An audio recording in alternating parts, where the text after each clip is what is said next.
Good morning, everyone, and welcome to Swiss Cyber Expo. I'm Raleigh Hill, the Marketing and Events Manager, and would like to thank you all for joining us here. The topic of today's keynote presentation is Cybertech Trends and Solutions.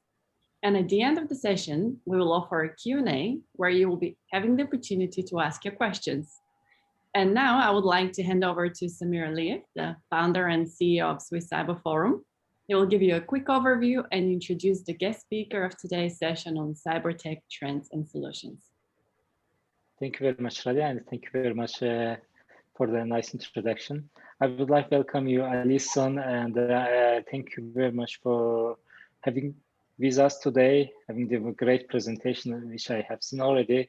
Before you start your presentation, I would like to introduce you to our community, the people they watch us on Swiss Cyber Expo, and some people are here on Zoom. Allison Fromm is a senior executive with 20 years of track record of strategic planning, sales, risk mitigation, and client relationship management in both corporate banking and the innovative startup sector. As a senior vice president in one of the largest banks in the US, Allison deals with numerous individuals and the companies who became victims of financial cyber crimes and assist bank clients regarding compliance with anti-money laundering regulations. So today, Allison will talk about cyber trends and solutions, especially for financial sector. And we believe that she has great insights to share with our community, with our live attendees right now. And Allison, stage is yours. Welcome to Swiss Cyber Forum, and we are very pleased to host you today on our online event at Swiss Cyber Expo. Please start your presentation. Thank you so much, Samir, for that kind introduction, and thank you very much for hosting me today. I'm delighted to be here, and good morning or good afternoon or good evening to everyone joining us wherever in the world you might be. So I'm going to go ahead and share my screen and we'll get started with the presentation. Samir, if you could just give me a thumbs up, is everything working and you can see the slide there? Yes, we see slides, everything works. Wonderful, thank you very much. So the agenda for what I'm planning to talk about today, I'll start with the global impact the damage scams are doing to our global infrastructure. I'll talk about common scam types. I will then talk about tips for prevention and reaction for both companies and individuals. And very briefly at the end, I'll talk about what my company, Cybera, is doing in terms of both reaction and prevention. So let's set the stage by talking about the global impact. So unfortunately, cybercrime pays. It's a reality that today's financial cyber criminals need very little money and very few technical skills. So just to, again, set the stage, I'm not talking about the hackers who have really good coding skills and are breaking into infrastructure like the US Colonial Pipeline and shutting down major pieces of equipment and asking for ransom. That is not the kind of cybercrime I'm talking about today. I'm talking about the low-level cyber criminals who trick people online into sending them money. And unfortunately, it's very easy to do. They don't need a lot of money. They don't need a lot of technical skills, and there's very low risk. So evidence shows that less than 1%, so only 0.5% of cyber criminals are ever caught, 0.5%. And those cyber criminals per incident are stealing $80,000. So if you add that up, you need little money, no technical skills, you have almost no risk of getting caught, and you're walking away with $80,000 per incident. So the world is losing $11.4 million US each minute to financial cybercrime. So let me just say that again, $11.4 million US each minute. So if you all stick with me through this hour of the presentation, and I certainly hope you do, the world will have lost $684 million US just during this presentation alone. And no one is immune. So I want to caution everybody who might be online joining us today and thinking, well, that could never happen to me. I'll say it again, no one is immune. So I'll tell you just one story to get us started. As Samir mentioned, I was a corporate banker at a very large bank in the United States, and I worked with corporate clients. And I had a client who was a very senior 30-year veteran treasurer for a $300 million US company. And he was tricked by a scammer into sending $2 million US to a scammer abroad, $2 million. And he was a very experienced treasurer. The statistics show that 31 people out of 1,000 get scammed every year. And there's other statistics that show that higher educated and higher income consumers might get scammed even more, in part because they spend more online. So it could happen to you, it could happen to me, it has happened to me, and truly no one is immune. So with that word of caution, let's turn to talking about the common scam types that people are falling for all over the world. So I'll start with business email compromise as it relates to the CEO. So probably most of you may have heard of this type of scam. What happens is a scammer will mimic the CEO's email address. And again, when I talk about low-tech crimes, this isn't somebody hacking into your company's email system and taking over the CEO's email address. This is somebody who sets up with a spoof email address. So for example, my name is Allison with 2 L's. Somebody could spoof my email address by setting up something with 3 L's. So it'd be ALLLISON or 1 L, ALISON. And when you get that email, you just see Allison Fromm. You're used to getting emails from me. You don't check that there are 3 L's instead of 2. To you, it looks like it's coming from me, and you believe you're corresponding with me instead of actually with a scammer. So this is what I mean by low tech. The cyber criminal doesn't need a lot of intense coding ability. They're just focusing on how can they trick you. And then the scammers go a step further. They watch social media until they know that maybe the CEO is out of town because she's posted that she's attending a conference or giving a presentation somewhere. Or they'll call the CEO's administrative assistant, and they'll ask the administrative assistant to set up a meeting, and they'll learn the CEO's schedule and when he'll be out of town. They even can create fake social media pages that they use to instill trust in their victims. So once they have this background set up, they send an email to the victim, somebody within the company who has control over the money, requesting urgent and confidential transfer of funds. So what had happened in my example with the treasurer who sent $2 million, he believed that the CEO was telling him that they were about to close on a big acquisition in Asia, and the CEO needed $2 million urgently to go into escrow to hold the acquisition in place. And it was believable because the company had done acquisitions of this kind, and the scammers knew that by looking just a little bit on social media and on the internet for what the company was doing. So business email compromise for vendors is a variant on this. In this case, the scammer mimics not the CEO, but they mimic the email address of a vendor. In some cases, they might hack into an actual vendor and access real invoice data, but again, they certainly don't have to. They can just pretend to be a vendor that you use regularly. Then they send an email to a lower level accounts payable person, and they request that that person change the payment instructions because they've changed banks. And so the next time accounts payable goes to pay an invoice, it's a real invoice, it's duly authorized by accounts payable, it goes through all of the right authorization channels within your company, but instead of going to your vendor, it goes to the scammer.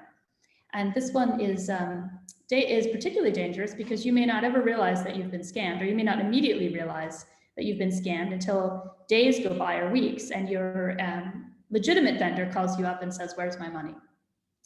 So in 2020, the FBI, the Federal Bureau of Investigations in the US, has a really great effort around tracking and preventing these types of scams, and they set up a service called IC3.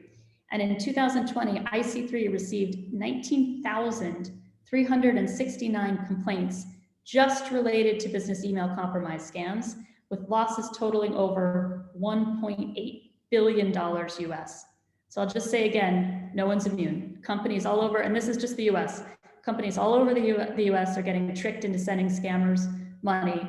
And those little bits of money, you know, a fake invoice here, a fake CEO payment there, it adds up to $1.8 billion in 2020. So online investment fraud is another variant of online scam type. In this scenario, the scammer finds a victim through social media or the internet some way, and they offer a low-risk, high-return investment opportunity. They take the victim's money as the victim invests in this type of scam, And the scammers may provide some sort of fake data showing high yields as an inducement to continue investing additional funds in the scam. And in some cases, this represents a Ponzi or a pyramid type of scheme. So early investors might actually get paid out as the scammers bring in more money from additional later investors. But at the end of the day, there are a lot of losses as it's all a scam. There is no investment paying ridiculously high yields like the scammers have promised. So there was a German bank who did a deep investigation of its own accounts and looked for signals that the account holder might have been a victim of this type of scam. And they found that the victims of investment fraud had every level of education, and they included lawyers, they included doctors, they even included police officers. So I'll just come back to what I said previously. No one is immune to this type of scam. What's even more alarming, when the bank found these potential victims within its own customer lists, bank employees reached out and called the victims to let them know that they were almost certainly a victim of investment fraud. And the bank employees had to spend up to 40 minutes per victim in some cases, trying to convince these people that the money they had sent was as a result of a scam. And what's even more alarming, in 25% of the cases, the victims continued to send money to the scammer, even after they'd been contacted by their bank to let them know that they were the victim of a scam. And so part of what this small example from one German bank tells us is that we are very much at the beginning of seeing the effects of this type of online investment fraud. There are probably even larger numbers out there of people than what have been reported today who have sent money to scammers and are expecting to see high returns that they're never going to see. So online retail scams is the next scam type. Probably most of you are familiar with this, the normal variation. Scammers post fake ads for something, whether it's real estate, whether it's pets, used cars, art, whatever. The buyer spends money, they never get the goods. Some variations of this is that before you ever get the goods, the scammers might ask you to help cover the third-party costs. So you pay the shipping, but then the goods never arrive. Another variation is that they might send an overpayment. Oh, sorry. Let me back up and differentiate between buyers who are buying something and get scammed online versus sellers who are selling something. So if you're selling something online, a scammer may agree to buy it. They send you what looks like too much money, often in the form of a paper check.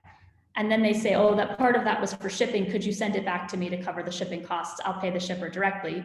You may send the excess amount back, but when you go to clear the paper check, you never get the funds. Meanwhile, the scammers walked away with not only the money for the so-called shipping firm, but they may also walk away with whatever goods you had sent them.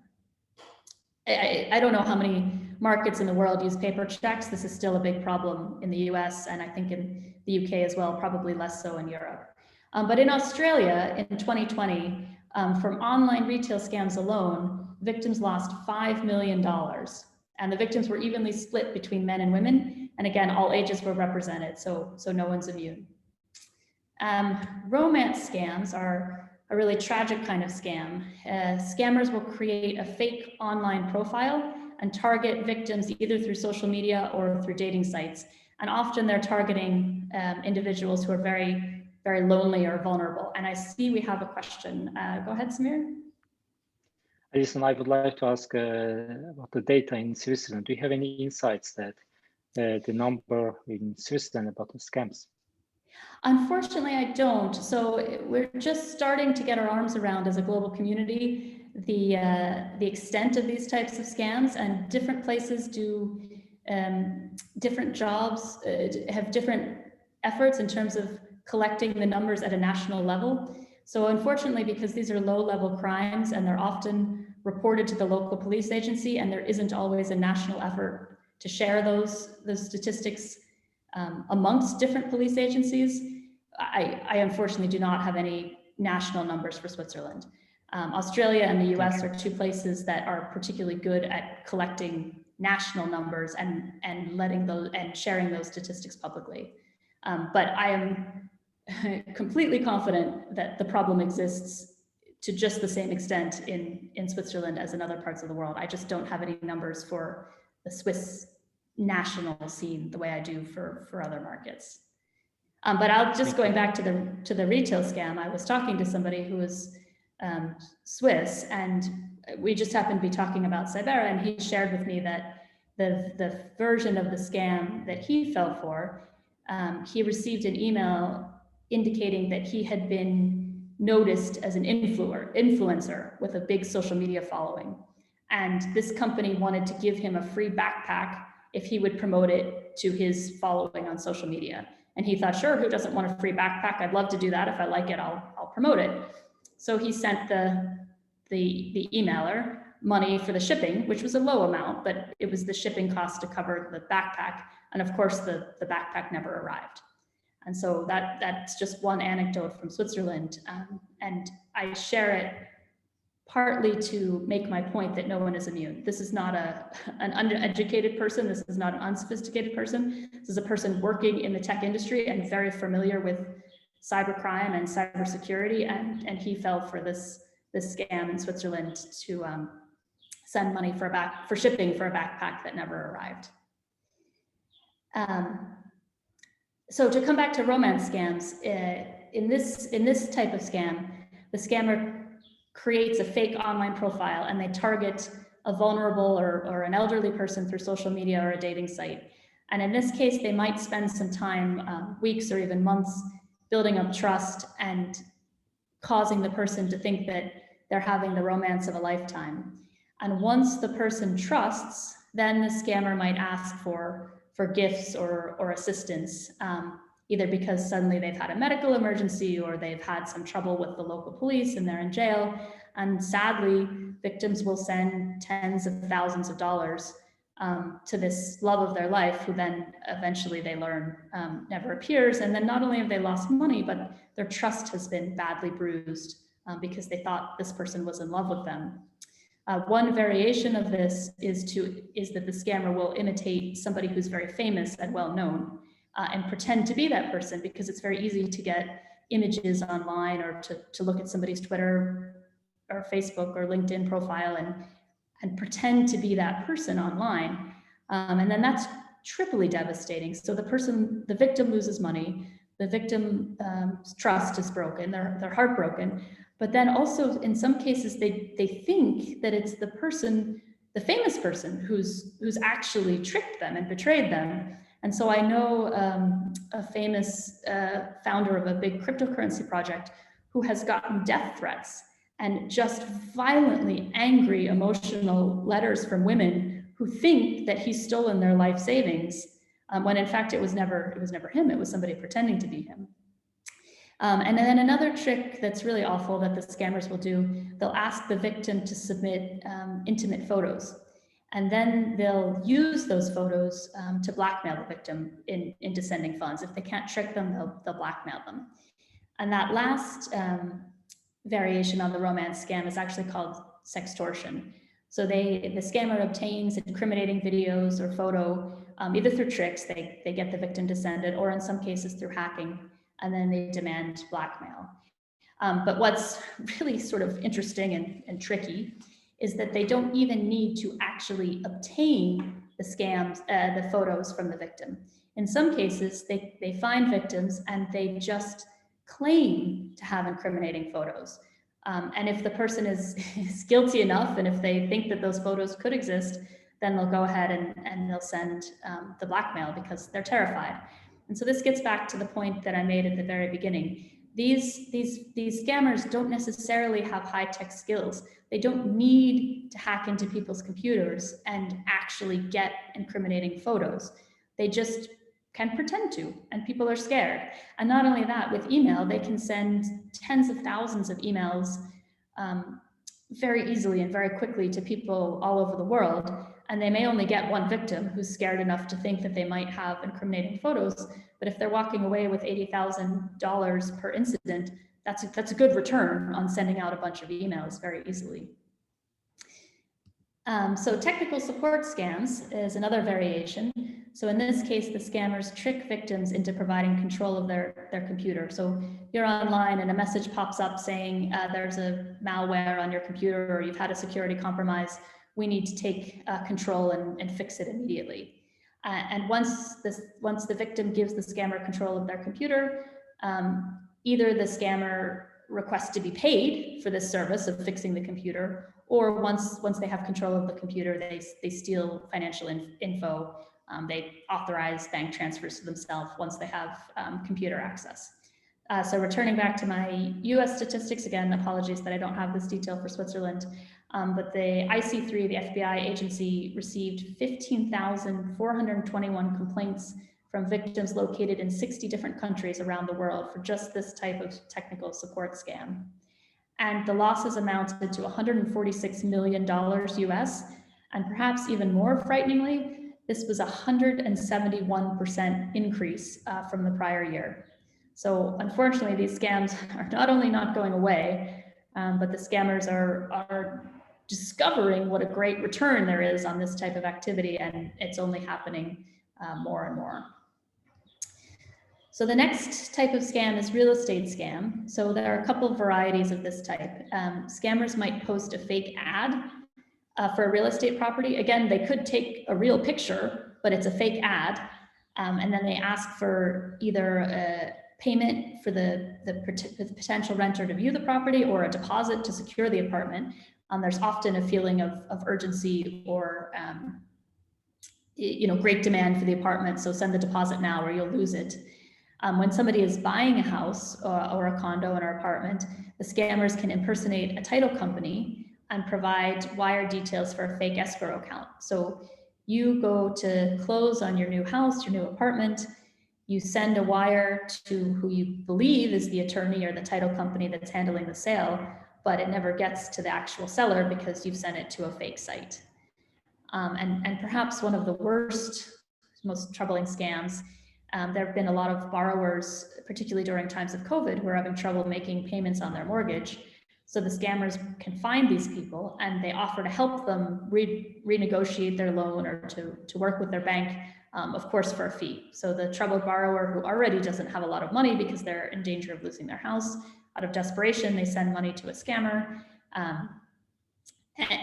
And of course, they get no help and now they've lost even more money.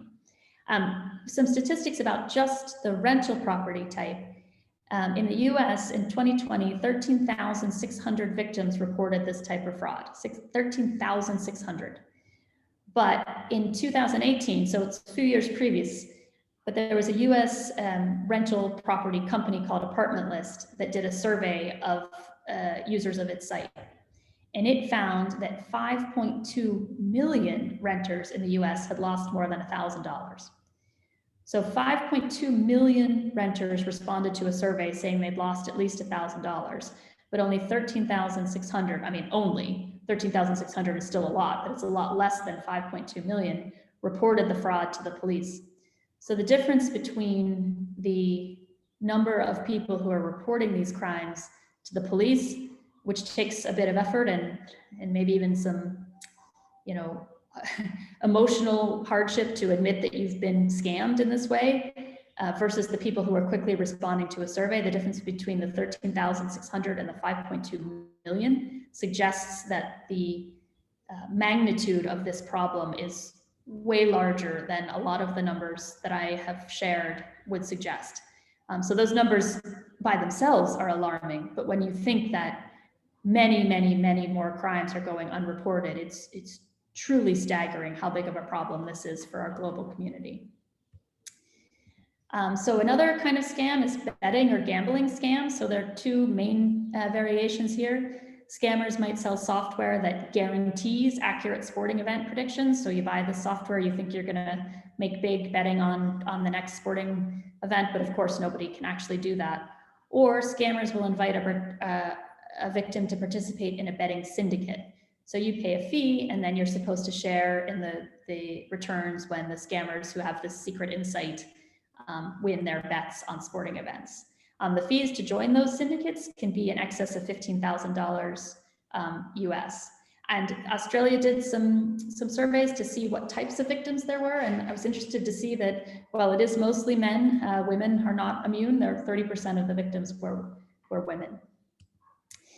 False billing scams. So this one is close to my heart because I will freely confess I fell for this one. So scammers will send a fake invoice for a domain name or directory registration. So I was registering a company in Switzerland, and I got an invoice for a registration fee, and I thought that it was related to registering the company with the government. I paid it, and it was only when I got a second one that I said, wait a minute, I think I already paid this. And I followed up with the commercial registry, and they said, no, that wasn't us. And I realized that I'd been scammed. So again, no one is immune. Another Hopefully variation. You didn't pay a lot. No, I did not pay a lot. And that's the thing. That's a great question and a great point, because often these amounts are so small that it's, I didn't report this to the police. I mean, I was annoyed, and it was money I wish I had gotten back, but it wasn't a life-changing amount of money. It was the same thing for my friend with the backpack. But to the scammer, especially if they're doing this a lot, or they're living in a place with a different cost of living than, say, Switzerland, that money could be very material and very substantial. And the return on this effort is so high that more and more people are doing it, which is why the number of scams is only increasing. Exactly. As you mentioned in Switzerland, I have some numbers I just found on the super.ch website. An average of 25,000 malware attacks happen in Switzerland every month, 25,000.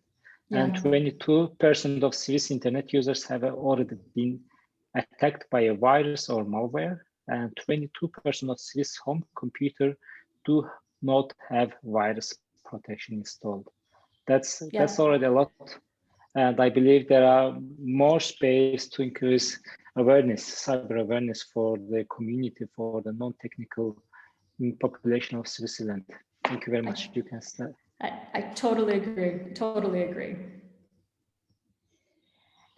Fake charity scams. The scammers mimic a well-known charity website, but except they changed the donation bank account info. So instead of sending a donation to the Red Cross, you're sending it to the scammer. They may also call or email or knock on your door to ask for a donation. Fake job scams. This one particularly targets students or people who are otherwise vulnerable. They're offered a job that requires little effort for a high payment. And often that job simply involves help transferring money.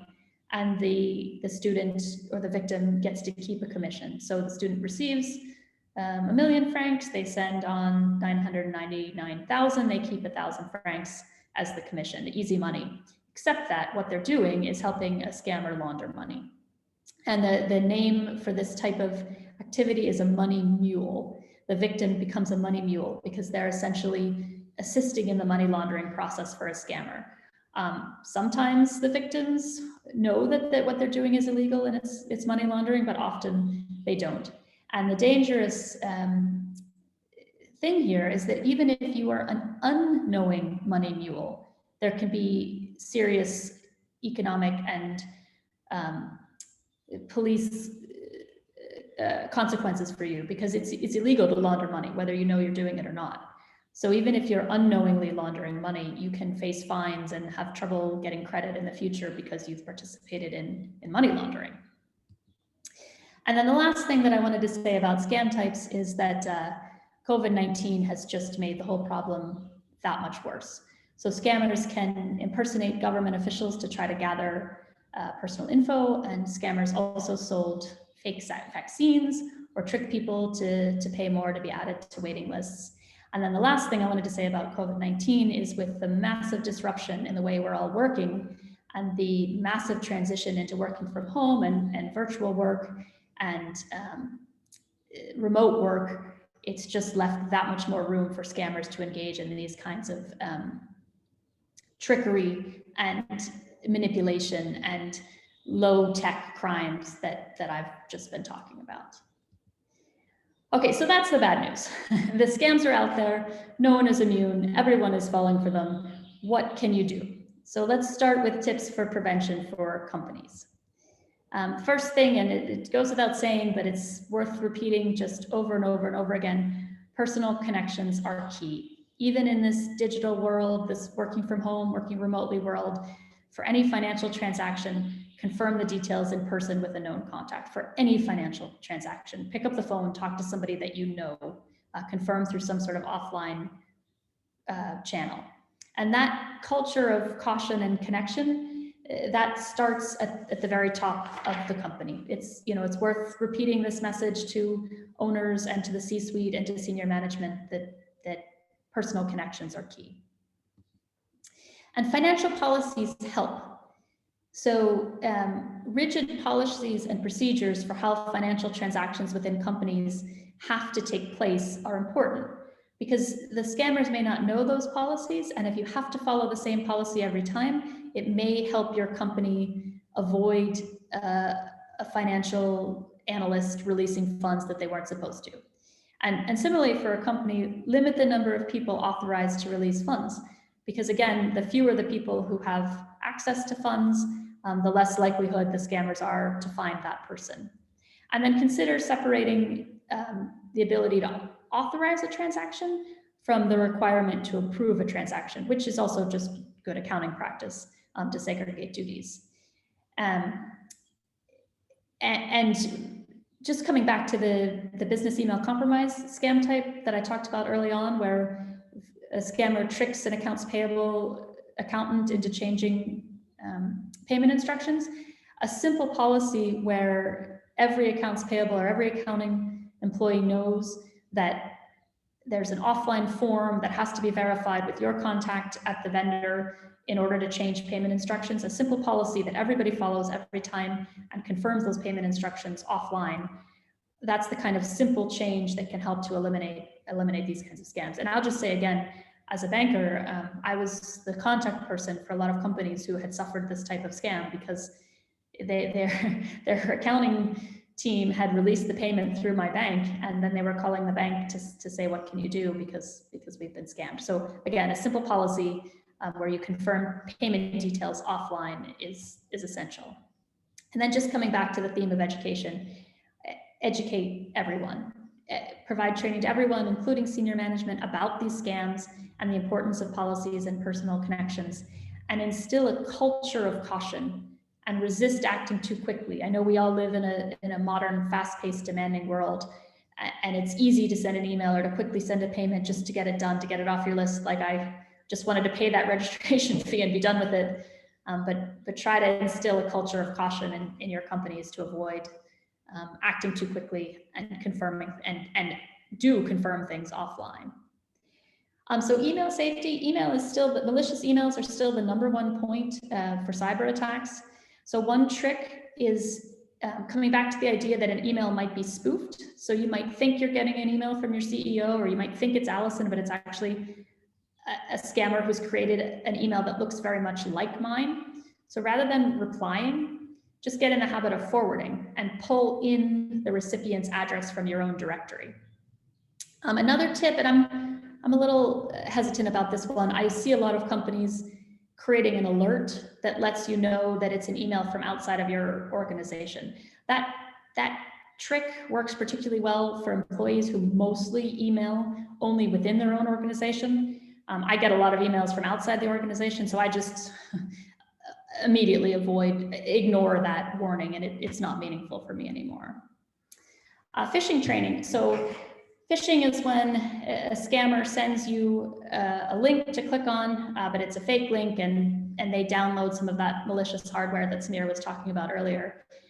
So when I worked at PNC, our security team, when I worked at PNC was the bank in the US where I worked, our security team would regularly send out fake links and see how many employees would be tricked into clicking on them. And again, I was guilty. I sometimes clicked on the fake links, and then the bank would publish the aggregated results.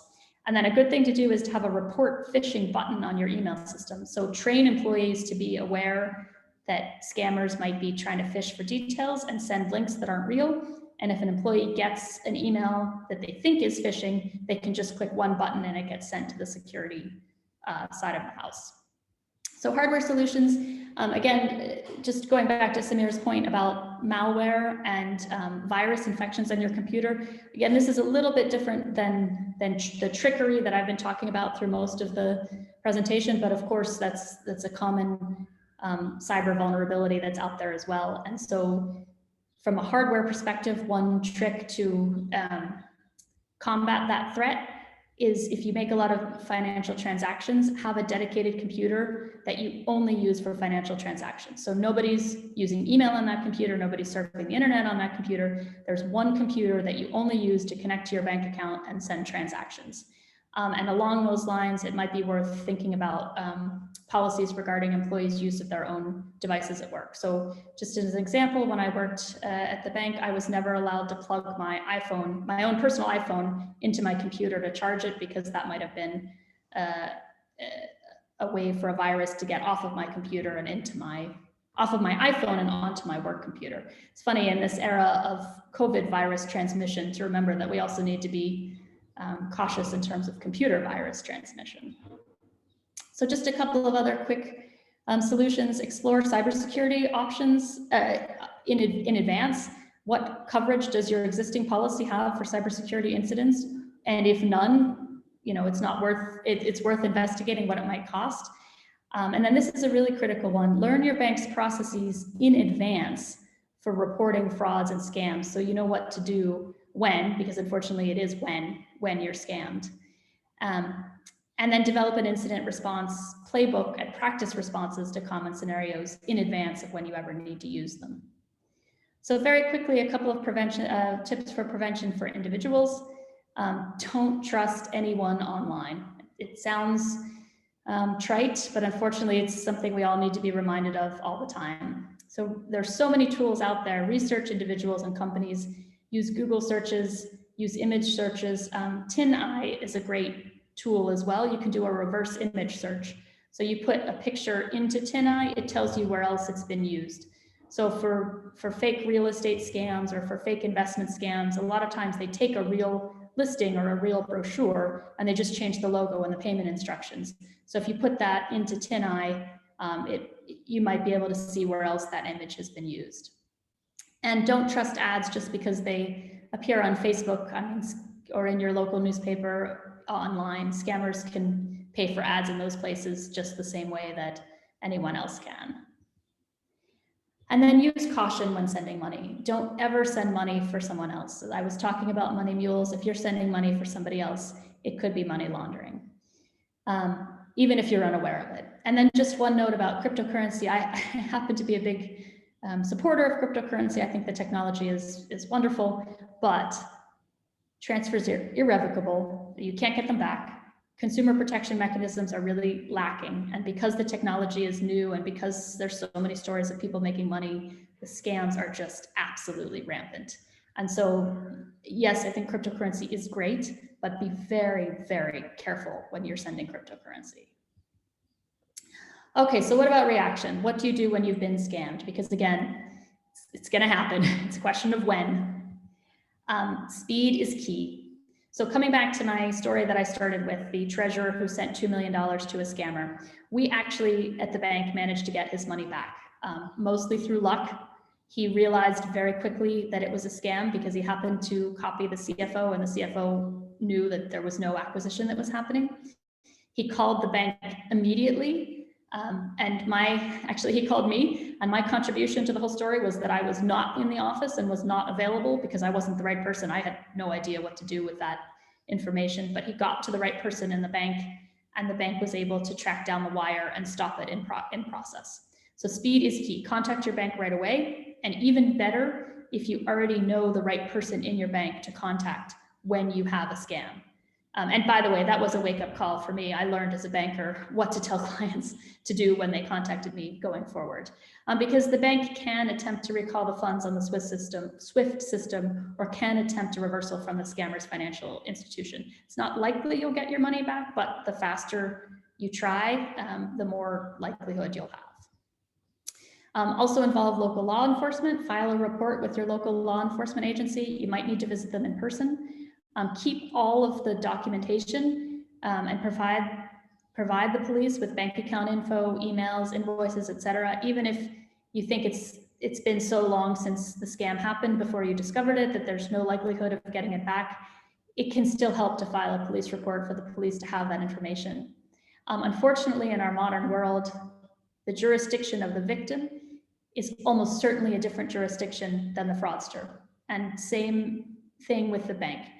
The bank that the victim uses to send the money is almost certainly going to be different than the bank the fraudster uses to receive the money. So one thing a victim can do is research direct submission of an online complaint to the police in the scammer's jurisdiction. So for example, if you're in Switzerland and your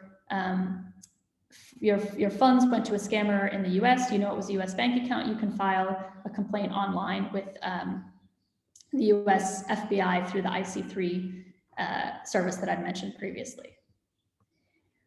Okay, so let's talk about Cybera. So I was a banker, now I work for a fantastic company in Switzerland, Cybera Global, that's mission is dedicated to fighting exactly these kinds of online financial cybercrimes. And what we're attempting to do is to have that same happy ending that I had for the treasurer in the US who got his $2 million back, but to make that same speed and reaction available for everyone. So what happens with Cybera is that the police agencies and banks that we're partnering with, they refer victims to Cybera's online reporting tool. So it's online, there's no need for the victim to spend time going to a police agency. The victim gives all of the details about the crime, and our experts create an official legal complaint. And because, as I said earlier, the fraudster is almost certainly in a different jurisdiction, in a different country, and using a different bank, using our network, we deliver that legal complaint directly to the scammer's bank. And because moving funds as a result of a crime is money laundering, when a bank receives a legal complaint that money laundering has taken place, that complaint allows the scammer's bank to freeze the funds, report to their local FIU, and investigate. And so with this rapid reaction and with the rapid filing of a legal complaint at the scammer's bank in the scammer's jurisdiction, Cybera is trying to replicate that success story that the US Treasurer had in the case of his $2 million fraud. We're trying to replicate that for everybody, that fast reaction and getting the complaint directly to the scammer's bank as quickly as possible. But Cybera is trying to take that one step farther. So reaction is great, but wouldn't it be better if we could prevent the cybercrime from happening in the first place? So as a result of victims reporting crimes to Cybera, we are developing a database of criminal bank accounts, and we're also getting information about those criminal bank accounts from police and from other sources. And so Cybera is building the world's largest global database of known criminal bank accounts. And what we found, both from research and from personal experience, is that that scammers will use the same criminal bank account over and over again as they target lots and lots of victims. And so by creating a database of known criminal bank accounts, we make that available to banks. Banks can then check their outgoing transactions or their incoming transactions against that CBA watch list, the criminal bank account watch list. And if there's a hit, it means that a client is trying to send or receive money from a known scammer's bank account. And that allows the bank to follow up and potentially even prevent the scam from ever happening. So the number of crimes is growing, but this is one way that Cybera is attempting to stop the scam before it can ever occur. So that is the end of the prepared remarks that I've had for today. Thank you very much for taking the time to listen to all of this, and I have left some time for questions if Samir, if there are any on the line or on the platform. Thank you very much, Allison. Thank you very much for the great presentation. I am personally impressed about the topics that you just shared with us and the numbers. I have several questions regarding the prevention. So what are the best educational activity for the organization that they have to take if they have diverse the groups, diverse the group companies in different countries and different management systems? How they have to manage all the educational or training preventive actions? Yeah, that's a great question. So there are lots of resources out there. I mean, I would throw that back to you. Do you have any advice for ways the Swiss Cyber Expo could assist in terms of making resources available across the company? We have actually at Swiss Cyber Academy, we have different kind of technical cybersecurity trainings, but they are mainly for the people, they work in front line with cyber criminals. They are responsible for SOC or as a cybersecurity engineer. But you just mentioned that the management of the companies, they have to be educated, they have to get training. If, let's say, a group company based on Switzerland, but they have different sister company in the European Union or in America or in Asia, how they have to educate them? Should they have the internal solution, or should they have hire external training provider? What are the best solutions for the companies? Because each company are specific, they have specific process and the products. What do you advise them? Right, got it. Just on the topic of education, I mean, it depends on the size of the company and the resources they have available. But my first recommendation would be to start with the existing professional advisors that the company is already working with. So as a banker in the US, talking to my clients about cybersecurity was an important part of my job. So number one, I would say, talk to your bank. I mean, it's important to know what the processes are for reaction so that you're prepared when you have an incident. But you can also ask the bank for any free resources that the bank might have around providing education, because this is a big problem for the banks.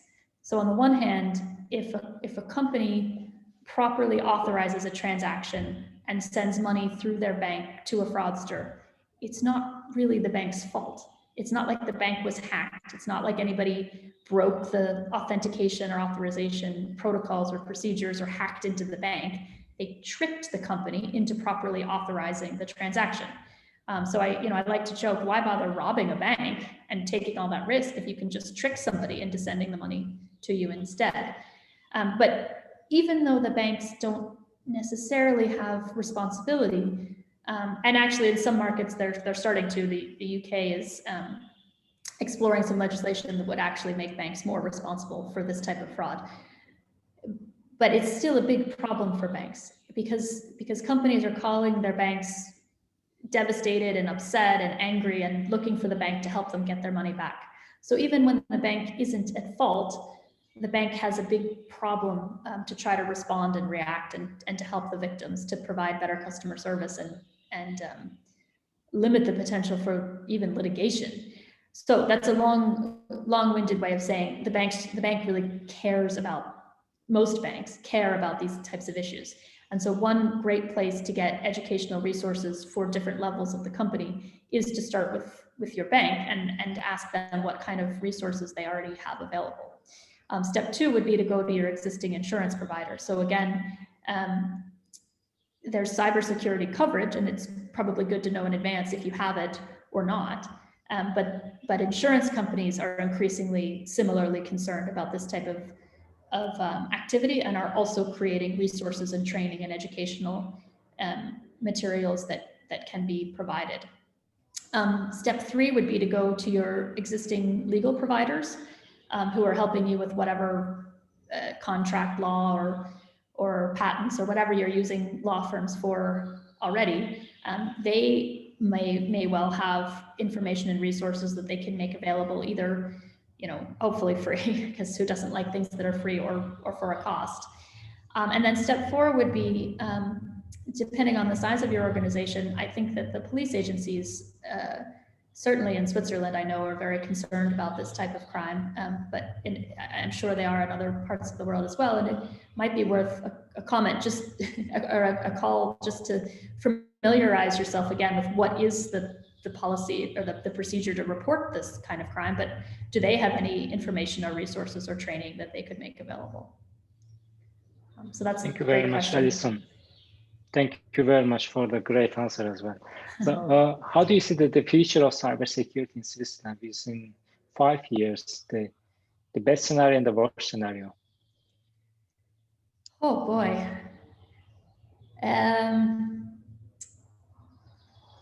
I think the best scenario would be that through a combination of education and technical advances of the kind Cybera is promoting, but there's so many other players, that really these kinds of crimes become less easy, and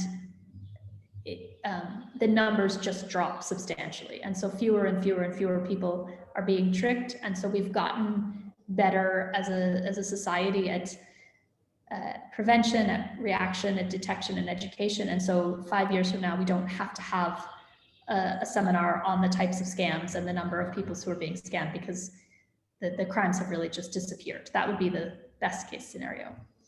I think the worst case scenario would be that the scams proliferate, and it using the internet becomes like going into a dangerous crime-filled neighborhood where you wouldn't walk after dark, because it's so dangerous. And so global productivity drops and company productivity drops because we can't trust anything online or use the internet in the way that we're accustomed to. And so we're just not as efficient anymore because we lose access to some of the tools that make our lives easier and more productive today. Thank you, Allison. I have the next question. According to super.ch, almost 50% of serious internet users have already been the victim of identity thief. Do you think that everyone will be the victim of cyber criminals who has an access to the internet? Or do you think the number is too high, the 50% of the total internet users of Swiss residents? I think that everybody will become a victim. I really believe that. It's just a question of when, not if.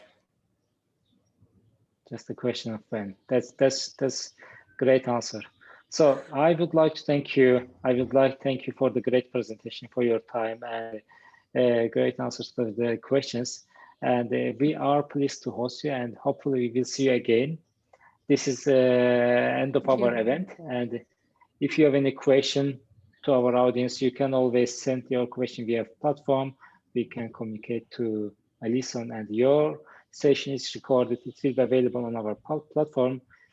All the attendees of Swiss Cyber Expo, they can watch it anytime from now on. Thank you very much, Allison. Stay safe, stay secure, and healthy. Thank you very much for having me. This has been a pleasure, and I look forward to seeing you again soon. Thank you. Thank you, Allison. Bye-bye. Bye.